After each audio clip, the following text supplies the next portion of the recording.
వద్దులు బాబాయ్ వద్దు, మా వారు వస్తారు అని చెప్పినా వినకుండా నా పని పట్టేశారు. నా పేరు సురేఖ.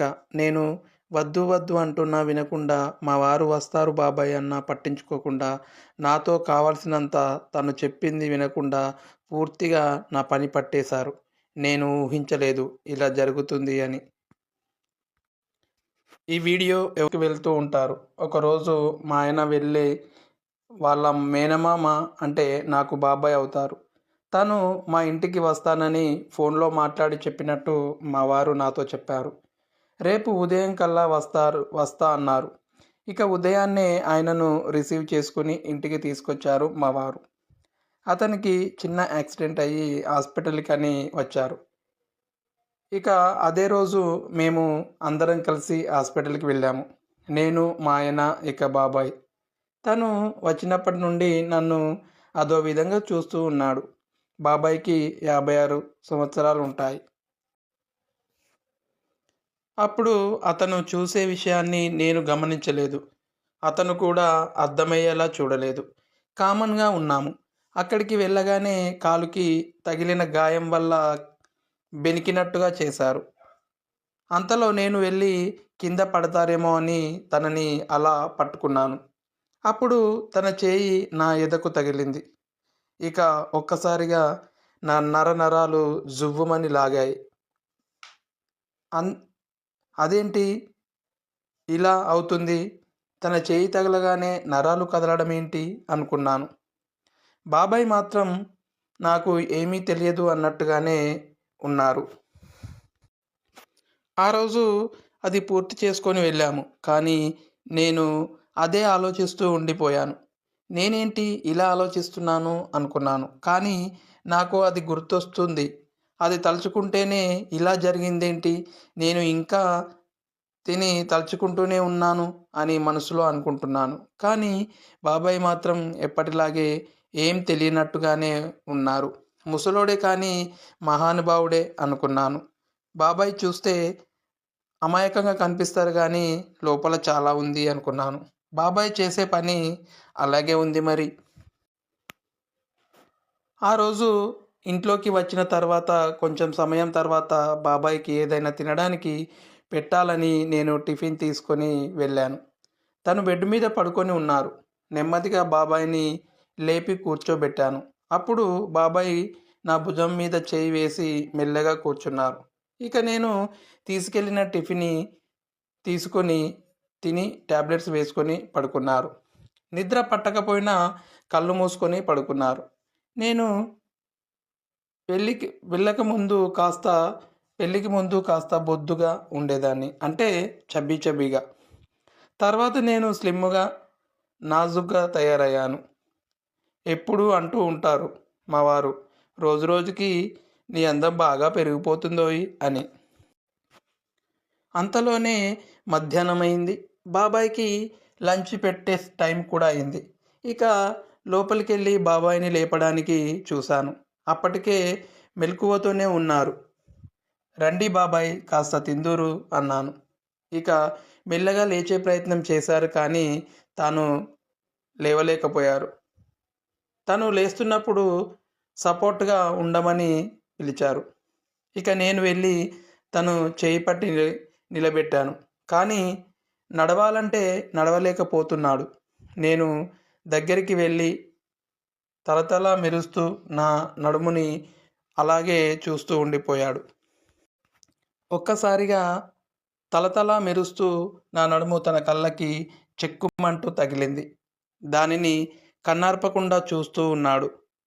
దానిపైన నూనె పోస్తే ఎలా మెరుస్తుందో అలాగే మెరిసిపోతూ ఉంది నా నడుము. దానిని ఇక కన్ను తిప్పకుండా చూస్తూ ఉండిపోయాడు. అంతలోనే నేను బాబాయ్ చెయ్యి నా భుజం మీద వేసి సహాయంగా తనని హాల్లోకి తీసుకొస్తూ ఉన్నాను. ఇక తన చెయ్యి సడన్‌గా పైనుండి వదిలించాడు. వదిలించి మళ్ళీ తీసి నా నడుం పైన వేశాడు. పైన వేసి కావాలని వేసినట్టుగా కాకుండా సపోర్ట్‌గా పట్టుకున్నట్టుగా పట్టుకున్నాడు. ఇక మళ్ళీ ఒకసారి నా శరీరంలోని నరాన జువ్వుమని లాగాయి. అప్పటికే మా ఆయనకి దూరంగా ఉండి వారం రోజులు అవుతుంది. అతని చేయి తగలగానే ప్రతిసారి ఇలా షాక్ కొట్టినట్టు ఎందుకు అవుతుంది అని ఆలోచిస్తూ ఉన్నాను. అది నాకు అంతు చిక్కడం లేదు. అంతటితో ఆగకుండా అలా హాల్లోకి నడిచేలోపు తన చేయిని వంకరగా ఉన్న నా నడుము మడతలపైన తన వేళ్ళని అలా ఆడిస్తూ పైకి కిందికి అన్నారు. నాకేమో అలా తాకుతూ ఉంటే లోపల గుర్రాలు పరిగెత్తినట్టుగా ఎక్కడో తెలియని నరాలు జల్లుమంటున్నట్టు అవుతూ ఉంది. చూడడానికి నార్మల్గానే ఉన్నట్టు అనిపించింది కానీ కావాలని చేస్తున్నాడని నాకు మాత్రం తెలుసు. తను ఏమనుకుంటున్నాడు మనసులో అనేది కూడా నాకు అర్థమవుతూ ఉంది. ఇక తీసుకెళ్ళి డైనింగ్ టేబుల్ పైన కూర్చోబెట్టాను. తను లంచ్ చేశారు. ఇక లంచ్ పూర్తి చేశాక మళ్ళీ అలాగే తీసుకొని వెళ్ళి బెడ్ మీద పడుకోబెట్టబోయాను. అలా పడుకోబెడుతున్న సమయంలో నా కాలు కాస్త స్కిడ్ అయి నేరుగా వెళ్ళి బాబాయ్ మీద పడ్డాను. అప్పుడు ఒక్కసారిగా నా ఎదభాగం పోయి బాబాయ్ చెస్ట్‌ని గట్టిగా నొక్కుకుంది. అంతటితో ఆగకుండా నాకు తెలియకుండానే నా పెదాలు వెళ్ళి బాబాయ్ ముఖానికి చుంబించాను. అప్పుడు మళ్ళొక్కసారి లోపల నుండి నరాలు జువ్వుమని లాగి మళ్ళీ కరెంట్ షాక్ కొట్టినట్టు ఇక ప్రతిసారి ఎందుకిలా జరుగుతుంది అని అనుకుంటున్నాను. అప్పటికి ఏమీ తెలియనట్టుగానే ఉంటున్నారు. చేసేటివన్నీ చేస్తూనే ముసలోడు భలే యాక్ట్ చేస్తున్నాడు అనుకున్నాను. అప్పుడే ఒక్కసారిగా నేను లేవబోయాను. అక్కడి నుండి మళ్ళీ బెడ్ కింద పడ్డాను. నా నడుము పట్టేసింది. ఇక అందుబాటులో లేకుండా మా ఆయన ఆఫీస్‌కి వెళ్ళారు. తను రావడానికి సాయంత్రం పడుతుంది. బాబాయ్ గారు మంచానున్నారు. నేను లేవలేకపోతున్నాను.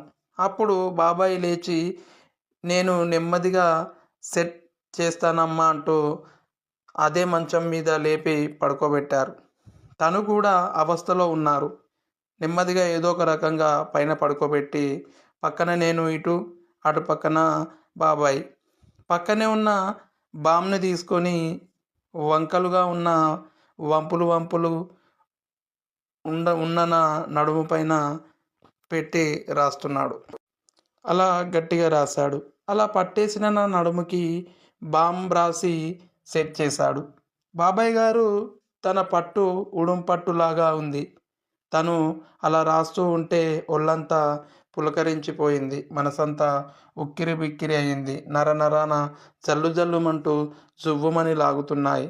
బాబాయ్ గారు ఎలా ఉన్నారు అంటే చింత సచ్చిన పులుపు సావదన్నట్టు ఇంకా రేసు గుర్రాలలాగా ఉరకలు వేస్తూనే ఉన్నారు. మా వారు వస్తారు వద్దు బాబాయ్ గారు అన్నా వినకుండా ఆ పని చేశారు. చేశారు, రాస్తే రాశారు గానీ పట్టుకున్న నడుముని సెట్ చేశారు. అలా ఆరోగ్యం కోసం మా ఇంటికి వచ్చిన బాబాయ్ అలా వారం రోజులు ఉండి బాబాయ్ వెళ్ళిపోయారు. అది ఒక మర్చిపోలేని సంఘటనగా గుర్తుండిపోయింది.